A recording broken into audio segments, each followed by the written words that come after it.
Jerry Coleman of the New York Yankees. Jerry, come on up here. Come on up. Come on, walk around. The reason I want Jerry to come up here is that he's about to leave for the Marines. You know, he's been called back. Here is Jerry Coleman, one of the great stars.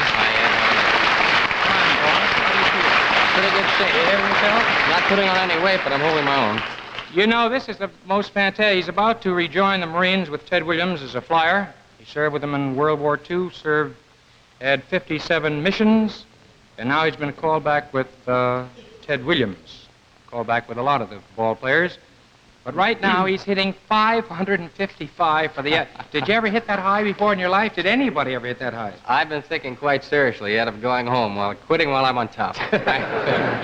No, that is one of those fantastic things. It can't last, but I'm enjoying it while it's going on. 555. Well, up in Portchester High That's only School... 5 games, Ed. 5 games. Well, then quit right there. Right.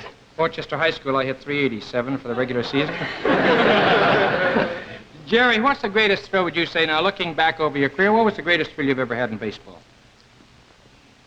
Well, I think the greatest thrill I've had was an accident, actually. It was my first year in baseball, that is with the New York Yankees in 1949. And it was one of the first games that I had played. I think it was the 5th game I'd played with this particular ball club. And it was in the 8th inning, a man on first base, and we were 1 run behind, and I hit a home run. And I found out 3 years later, that incidentally, that won the ball game. I found out 3 years later that the bunt sign was on. You were supposed to... I was supposed to bunt. You know, there's been a lot of discussion about the rightness and the correctness of the Marines calling you fellas back who served in World War II. How do you feel about it? I feel that it is unfair. I think a lot of people do, that fellas who, you know, had 57 missions, that's enough. Well, Ed, granting that a ball player has very few years in his chosen profession, that's probably the only thing that is being taken away from us, a couple of years. I've had 4 or 5 of my buddies this winter call me from Moffett Field out in California on their way to Korea, and I've had several call me that were coming back.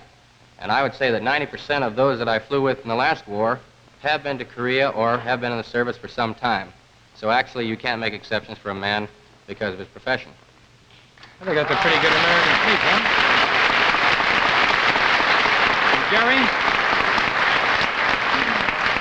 Jerry, God love you. Whether you're in New York or out in Korea, it's been grand to see you, and we'll be waiting eagerly for you to come back into the uniform of the New York Yankees. 1954, Ed. All right. Let's have a very big hand for Jerry Coleman.